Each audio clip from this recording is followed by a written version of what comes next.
شب برات نجات کی رات اس کو کہا جاتا ہے۔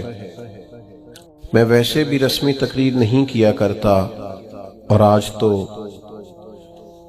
میں سمجھتا ہوں کہ ہمیں کچھ منزل نواز باتیں کرنی چاہیے۔ ہماری ذہنی سطح کس تربیت کی متقاضی ہے، اور ہمیں اب کس سمت اپنے سفر کو لے کر کے آگے بڑھنا ہے، اس تعلق سے کچھ باتوں کی اصلاح، کچھ نئے اہداف۔ یہاں خانقاہی نظم میں جتنے لوگ وابستہ ہیں ان سے میری گزارش ہوگی کہ وہ دلوں کے کشکول کھول کر اس فقیر بے نوا کی باتوں کو سنیں۔ میں آپ کے سامنے درد دل رکھنے جا رہا ہوں۔ میں کچھ ایسی گزارشات کرنا چاہتا ہوں جو صرف اپنوں سے کی جا سکتی۔ میں جس طرح کا سفر اپنے احباب کے ساتھ کرنا چاہتا ہوں، اس کے تعلق سے کچھ اہم باتیں بڑا سوچ کر، بڑا سمجھ کر۔ اس طرح کبھی زمانہ ہوتا تھا نا خط لکھنے کا، تو جو لوگ خط لکھتے تھے نا، ٹیلی فون پہ تو لوگ فی البدی بول دیتے ہیں نا جو من میں آتا ہے، اور کچھ تھوڑے سے پرانے لوگ جانتے ہوں گے کہ جو لوگ خط لکھتے تھے وہ لکھتے تھے اور سمجھتے تھے کہ عبارت ٹھیک نہیں، پھر پھاڑ دیتے تھے، پھر نئے جملوں کے ساتھ، نئی حسن کے ساتھ نئی عبارت کو تشکیل دیا جاتا تھا، اور کئی دفعہ وہ بھی اس شخص کے قابل نہیں ہوتی تھی جسے وہ خط بھیجنا ہوتا تھا۔ تو سوچ کر، سمجھ کر، پرکھ کر کئی صفحات کو ضائع کر کے ایک مضمون تیار کیا جاتا تھا، اور وہ محبت نامہ اپنے بزرگوں کو، دوستوں کو، بھائیوں کو، عزیزوں کو روانہ کیا جاتا تھا۔ میں بھی آج ایک محبت نامہ آپ کی خدمت میں پیش کرنے جا رہا ہوں۔ قرآن مجید سے میں نے ایک آیہ کریمہ تلاوت کی ہے۔ اللہ کریم نے فرمایا وَمِنَ النَّاسِ مَن يَشْرِي نَفْسَهُ ابْتِغَاءَ مَرْضَاتِ اللَّهِ، فرمایا کوئی آدمی ہے جو اپنی جان ہی بیچ دیتا ہے، اپنی جان ہی بیچ دیتا ہے۔ کوئی شخص کس رستے میں بیچ دیتا ہے؟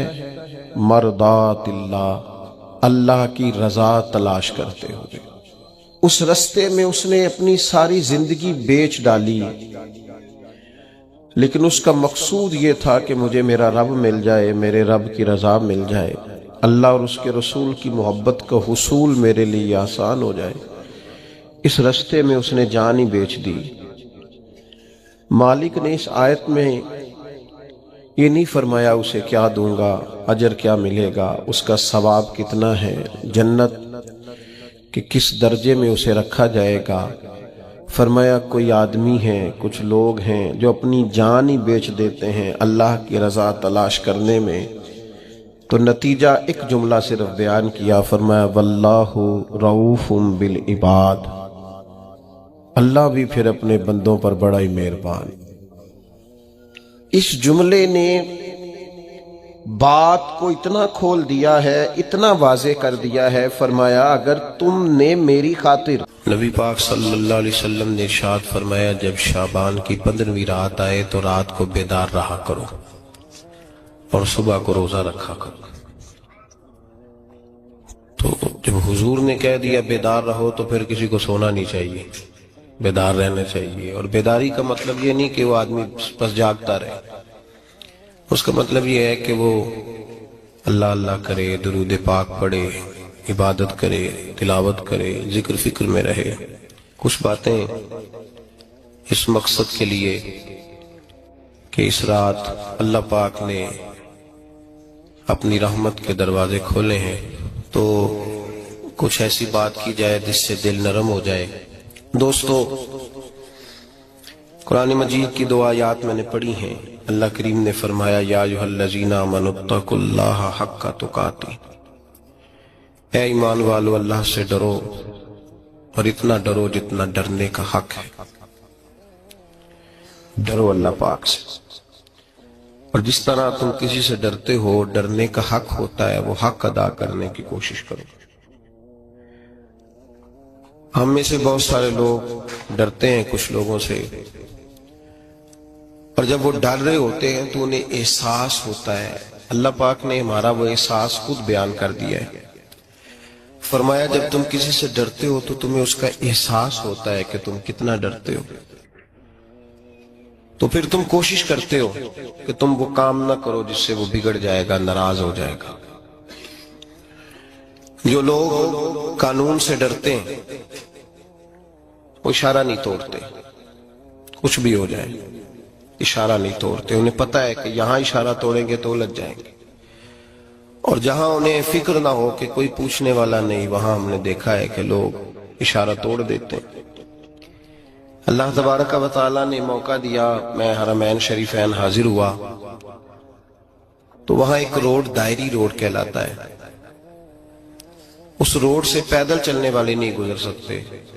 وہ کہتے ہیں جی اس روڈ سے پیدل والا نہ گزرے، ان کے لیے علیحدہ جگہ ہے۔ قانون یہ ہے کہ اگر کوئی پیدل آدمی وہاں سے گزرے اور اس کا ایکسیڈنٹ ہو جائے تو وہ حکومت یہ کہتی ہے کہ یہ کیوں یہاں سے گزرا تھا، لہذا کوئی مقدمہ نہیں ہو سکتا۔ وہاں ہم نے دیکھا ہے کہ لوگ اس سڑک پہ پیر بھی نہیں رکھتے، کہتے ہیں مر گئے تو بنے گا کچھ نہیں۔ یہاں بھی بہت سارے ایسے معاملات ہوتے ہیں کہ جہاں انسان محسوس کرتا ہے کہ یہ بڑا میرے لیے نقصان ہو جائے گا تو وہ ڈرتا ہے۔ ایک چھوٹی سی بات ہے کہ رات کو کوئی آدمی اپنا دروازہ کھلا رکھ کے نہیں سوتا، حالانکہ کوئی عرض نہیں، کبھی کھلا رہ بھی جاتا ہے، اور اگر کبھی رہ جائے تو جس کی ذمہ داری بند کرنے کی ہو اس کے ساتھ پھر جو رویہ ہوتا ہے گھر والوں کا، یہ خوف ہے ہمارا اندر کا، تو بڑی شدت کے ساتھ ہم اس شخص کو سخت سست کہتے ہیں، ڈانٹتے ہیں، کہتے ہیں تو نے خیال ہی نہیں کیا، جمع پونجی لٹ جاتی تو یہ خوف ہے، یہ ہمارا اندر کا یہ خوف ہے۔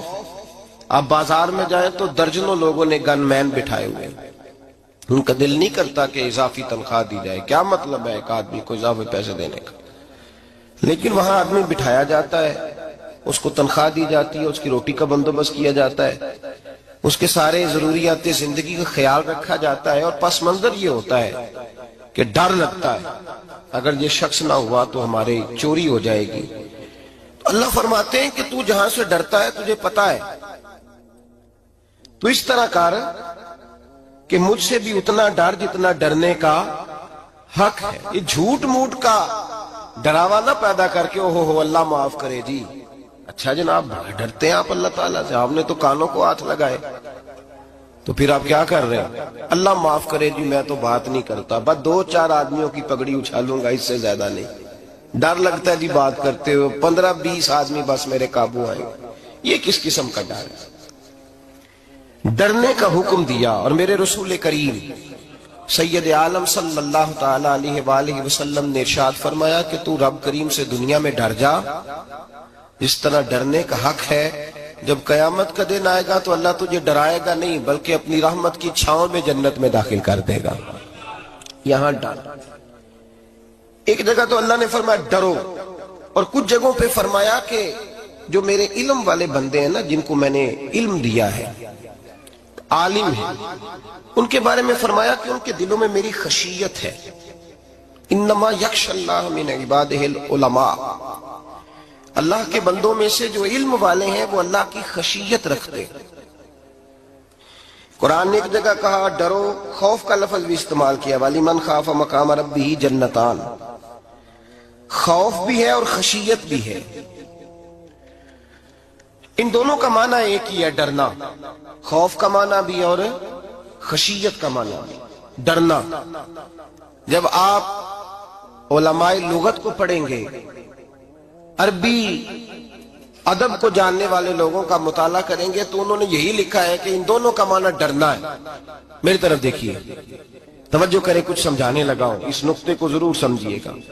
خشیت کا معنی بھی ڈرنا ہے، خوف کا معنی بھی، لیکن جب صوفیاء کے پاس جائیں نا، صوفیاء جو قرآن و سنت کی روح کی تفسیر کرنے والے ہیں، تو وہ کہتے ہیں نہیں، خشیت اور خوف میں فرق ہے، خوف اور ہوتا ہے، خشیت صوفیاء اس کی تفسیر اور کرتے ہیں۔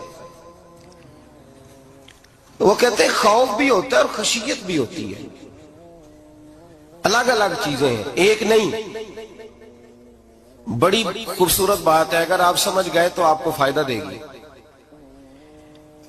صوفیاء یہ کہتے ہیں کہ بھائی خوف ہوتا ہے اپنے گناہوں کا، کہ میں نے یہ گناہ کیے ہیں، اگر اللہ نے مجھ سے پوچھا تو مجھے بڑا خوف آتا ہے، مار پڑے گی، یہ خوف ہے۔ پھر سمجھ لیں، ایک آدمی نے حرام کا مال اکٹھا کیا ہے زندگی میں، معاذ اللہ اس نے بڑے پاپ کیے، گناہ کیے، شراب پی، بدکاری کی، معاذ اللہ تعالیٰ ثم معاذ اللہ۔ اب اسے ڈر لگ رہا ہے کہ اللہ تبارک و تعالیٰ نے پوچھا تو میں کیا جواب دوں گا، یہ خوف ہے۔ اور خشیت یہ ہے کہ ایک آدمی سارا دن نماز پڑھتا ہے، روزہ رکھتا ہے، عبادت کرتا ہے، اللہ کو یاد کرتا ہے، پھر بھی ڈرتا ہے، یہ خشیت ہے، یہ خشیت ہے۔ جو گناہوں سے ڈرے وہ خوف ہے، اور جو رب کی ناراضگی سے ڈرے وہ خشیت ہے۔ جو کہے یار میرا رب کہیں ناراض نہ ہو جائے، میرا رب کہیں مجھ سے۔ بڑی خوبصورت مثال دی، میں نے اپنے صاحب سے پوچھا کہ حضور یہ مسئلہ کیا ہے، تو فرمانے لگے ایک بادشاہ نے ایک غریب کی بیٹی اسے پسند آ گئی تھی، تو اس نے عزت کے ساتھ اس سے شادی کر لی، رشتہ بھیج کے وقار کے ساتھ۔ بیٹی کا باپ اپنی بیٹی کے مقدر پر رشک کرنے لگا کہ میری بیٹی کو بادشاہ نے پسند کیا ہے، بادشاہ کے شہزادے نے رشتہ بھیج دیا ہے۔ شہزادہ بیاہ کے لے گیا بیٹی کو، 20 کنیزائیں، نوکرانیاں اس عورت کی خدمت کرنے پہ لگی ہوئی ہیں، توجہ ہے، اس کا ہر حکم ماننے کو تیار ہے۔ لیکن وہ بی بی سویرے بھی رو پڑتی ہے اور شام کو بھی رو پڑتی ہے، وہ روتی رہتی ہے۔ اس سے کسی نے پوچھ لیا کہ بی بی تو روتی کیوں ہے، 20 کنیزائیں ہیں، گھر میں سکون ہے، ہر شے ہے، تو روتی کیوں ہے؟ تو وہ کہنے لگی اصل بات یہ ہے کہ جو کچھ مجھے ملا ہے میں اس کے قابل نہیں تھی، تو میں ڈرتی ہوں میرا سائیں کہیں ناراض نہ ہو جائے، وہ ناراض نہ ہو جائے، میں قابل نہیں تھی، میری اوقات نہیں تھی۔ یہ من آنم کے من دانم، میں جو ہوں اس کا مجھے پتا تو ہے، اس نے میری حیثیت سے، میری اوقات سے، میرے ظرف سے، میری محنت سے بڑا بڑھ کے مجھے عطا کر دیا، میری چونکہ اوقات سے زیادہ دے دیا تو میں ڈرتی ہوں وہ ناراض نہ ہو جائے، کہیں میری یہ کھیل، یہ جو میں نے گھونسلہ بنایا ہے یہ کہیں میرا ٹوٹ نہ جائے۔ میرے بھائی، میرے رسول کریم سید عالم صلی اللہ علیہ وسلم کے امت کے اولیاء، صلحاء، صوفیاء، اتقیاء، صحابہ، اہل بیت، یہ لوگ جب روتے تھے تو یہ کوئی اس لیے نہیں روتے تھے کہ یہ آج دوپہر کو چینی میں ملاوٹ کر کے آئے ہیں تو اس لیے رو رہے ہیں رات کو، اس لیے نہیں روتے تھے کہ آج انہوں نے جو شکر بیچی ہے اس شکر کے اندر بورا ملایا ہوا تھا، اس لیے نہیں رو رہے کہ آج 10 15 20 لاکھ رشوت کا مال بینک میں جمع کر، اس لیے تھوڑی روتے تھے، یہ تو اس لیے روتے تھے کہ اللہ تو نے بڑا کچھ عطا کیا ہے، کہیں ہم سے ناراض نہ ہو جانا۔ یہ تو اس کی خشیت میں رو رہے تھے۔ حضرت داؤد طائی رحمت اللہ تعالی علیہ، حضرت امام جعفر صادق جو نبی پاک صلی اللہ علیہ وسلم کے نواسے، جناب داؤد طائی کی ملاقات ہوئی تو امام جعفر صادق حضور کے نواسے عرض کرنے لگے داؤد طائی یار میری بخشش کی دعا کرنا، رب مجھے معاف کر دے۔ تو حضرت داؤد طائی رحمت اللہ علیہ فرمان لگے امام صاحب آپ حضور کے نواسے ہیں، میں نے دعا کرنی ہے کہ آپ نے میرے لیے کرنی ہے؟ تو حضرت امام جعفر صادق رو پڑے، کہنے لگے یار تو نہیں کرنی ہے، اور اسی لیے تو تجھ سے دعا کرا رہا ہوں کہ کہیں ایسا نہ ہو نانا مصطفیٰ کی بارگاہ میں جاؤں تو وہ مجھے کہیں کہ میں کس طرح کا تھا تو کس طرح کا بن کے آیا ہے۔ یہی تو دعا کرانی ہے کہ میرے لیے دعا کر۔ جو جتنا بڑا ہوتا تھا نا اتنی زیادہ خشیت ہوتی ہے، اور گناہگار کے تو اللہ تبارک و تعالیٰ بعضوں کا سزا دیتا ہے، آنسو سلب ہو جاتے ہیں، اس کو تو اپنے گناہوں پہ رونا ہی نہیں آتا، وہ تو روتا ہے بچہ نہ ہو تب روتا ہے، وہ تو روتا ہے پیسے نہ ہو تب روتا ہے، وہ تو اس وقت روتا ہے جب اس کا مال چلا جائے، اس کو تو بعضوں کا گناہگار کو تو بعضوں کا سزا ملتی، اللہ فرماتے تو دنیا کے لیے روئے گا، میرے لیے نہیں رو سکتا۔ اور جو رب کریم کے بندے ہوتے ہیں انہیں اللہ کہتا ہے تو دنیا سے بے نیاز ہے، تیری آنکھ سے آنسو جب بھی ٹپکے یا میرے لیے ٹپکنا چاہیے یا محمد مصطفیٰ کے لیے ٹپکنا چاہیے۔ آپ اگر اس بات کو تھوڑا سا غور کے ساتھ سمجھے تو تمام اولیاء صلحات کیا یہ رو رہے ہیں، تڑپ رہے ہیں، کیا اس کی وجہ تھی؟ نمازیں کم رہ گئی تھی، روزوں میں کمی تھی، فرائض ادا نہیں کرتے تھے کہ رویا کرتے تھے؟ کیوں روتے تھے؟ حضرت سیدنا عمر فاروق رضی اللہ تعالیٰ عنہ کے بارے میں صحابہ کہتے ہیں جناب عمر فاروق جب نماز پڑھاتے اتنا رویا کرتے تھے کہ 7ویں صف تک ان کے رونے کی آواز جایا کرتی، 7ویں صف تک ان کے رونے کی آواز جاتی۔ ہم لوگ بن کے بیٹھ گئے ہیں، ہم لوگ بن کے بیٹھ گئے، ہم یہ سمجھتے نہیں کہ ہماری حیثیت کیا تھی اور رب کریم نے ہمیں نوازا کیا ہے۔ آپ پڑھیے کتابیں، میرے رسول پاک صلی اللہ علیہ وسلم فرماتے ہیں میرا عمر جس گلی سے گزرے شیطان رستہ بدل جاتا ہے۔ نبی پاک فرماتے ہیں میرا عمر جب تک دنیا میں رہے گا دوزخ کو تالا لگا رہے گا۔ اس صاحب اسد الغابہ نے لکھا ہے نبی پاک صلی اللہ علیہ وسلم نے حضرت جبریل امین کو بلایا، فرمایا چل میرے عمر کی شان بیان کر۔ تو حضرت جبریل امین علیہ السلام عرض کرنے لگے یا رسول اللہ صلی اللہ علیہ وسلم 950 سال اگر اللہ مجھے عمر دے، 950 سال رب عمر دے اور پھر بھی میں عمر فاروق کے فضائل بیان کروں تو میں نہیں کر سکتا، عمر کی شان میں نہیں بیان کر سکتا، 950 سال بھی اگر میری عمر ہو۔ نبی پاک نے فرمایا پھر میرے ابو بکر کے بارے میں، عرض کی یا رسول اللہ ابو بکر کی تو بات اس سے بہت آگے کی ہے نا، وہ نبی پاک کتنی عظمت بیان کر رہے ہیں، کس قدر زیادہ رسول کریم صلی اللہ تعالی علیہ وآلہ وسلم ان کی عظمت بیان کرتے ہیں۔ حضرت عمر کیا کہتے ہیں، وہ لوگوں کو بتاتے پھرتے ہیں کہ تم نے دیکھا ہے نا میری کتنی عظمت ہے، وہ یہ نہیں کہتے۔ حضور فرماتے ہیں عمر کی بڑی شان بڑی شان بڑی شان، اور عمر کے پاس جب بھی کوئی جاتا ہے کہتے ہیں عمر آپ کا کیا مقام ہے، تو عمر فرماتے ہیں میں تو اونٹ چرانے والے کا بیٹا ہوں، میں تو اونٹ چرانے والے کا بیٹا ہوں، میں تو اونٹ چرایا کرتا تھا، میں تو 10 اونٹ نہیں سنبھال سکتا۔ حضرت فاروق اعظم رضی اللہ تعالیٰ عنہ سے کو پوچھتے جناب عمر آپ کا کیا حال ہے، تو آپ فرماتے یہ تو میرے مقدر ہے کہ میری بہن نے قرآن سنایا تو میں در رسول تک پہنچ گیا، ورنہ مجھے پوچھنے والا کوئی نہ ہوتا۔ کبھی جناب علی المرتضیٰ کا بازو پکڑ کے کہتے ہیں علی تو نہ ہوتا تو عمر ہلاک ہو جاتا۔ بھائی حضور شانیں بیان کرتے ہیں، نبی پاک کہتے ہیں میرے ابو بکر نے احسانات کیے، بڑے احسانات کیے، میں نے سب کا بدلہ چکا دیا، ابو بکر کا نہیں چکایا، اللہ کی بارگاہ میں عرض کروں گا یا اللہ تو ہی اسے بدلے دے۔ اور جناب ابو بکر صدیق سے کوئی پوچھتا ہے ابو بکر آپ کا کیا حال ہے، تو ابو بکر صدیق فرماتے ہیں مجھ سے میرے اندر کا عالم نہ پوچھو، اگر قیامت کے دن اعلان ہوا نا کہ سارے لوگ بخشے گئے ایک باقی بچا ہے تو مجھے ڈر لگتا ہے اکیلا ابو بکر ہی بچ جائے گا جو نہیں بخشا جائے گا، مجھے ڈر آتا ہے۔ او بھائی پن کے بیٹھ گئے لوگ، لوگوں کو پوچھ کر کے دیکھیں، کہتے ہیں کیا پاپ کیا ہے، کیا ہو گیا ہے؟ خشیت سے کانپتی ہوئی روحیں، تڑپتے ہوئے میرے رسول پاک کے غلام، اولیاء اللہ صوفیاء کرام کے رونگٹے کھڑے ہیں رب کریم کے خوف سے، جو جتنا مالک کو جانتا ہے اتنا کانپ رہا ہے، اتنا ڈر رہا ہے، جس کی آنکھوں سے آنسو خشک ہے، مطلب یہ ہے یہ رب کو جانتا ہی نہیں، اسے کیا خبر اس کا جلال کتنا ہے، اسے کیا خبر اس کا عذاب کتنا ہے، تو کیا جانے ان بطش ربک لشدید، جب وہ پکڑتا ہے تو بڑا سخت پکڑتا ہے۔ حضرت عثمان غنی کو 3 دفعہ میرے نبی پاک نے فرمایا جنتی ہے، جنتی ہے، العثمان فی الجنہ، العثمان فی الجنہ، العثمان فی الجنہ، 3 دفعہ حضور نے جنت کی بشارت دی۔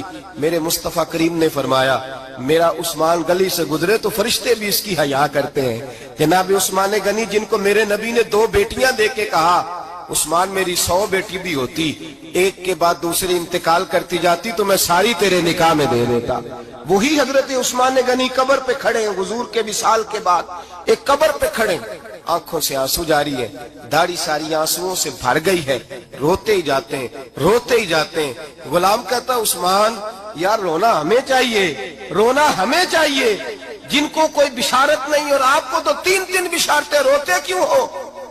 جناب عثمان غنی فرمانے لگے جس مصطفیٰ نے مجھے جنت کی بشارت دی اسی رسول نے فرمایا تھا قبر آخرت کی منزلوں میں سے پہلی منزل ہے، آخرت کی منزلوں میں سے پہلی منزل۔ سوچتا ہوں اگر رب کریم نے عثمان سے حساب پوچھ لیا حساب کیسے دینا ہے میرے مصطفیٰ کریم نے؟ یہ تو بات ہے نا جناب عمر کی، یہ تو بات ہے حضرت عمر کی، حضرت ابو بکر کی، جناب عثمان غنی کی۔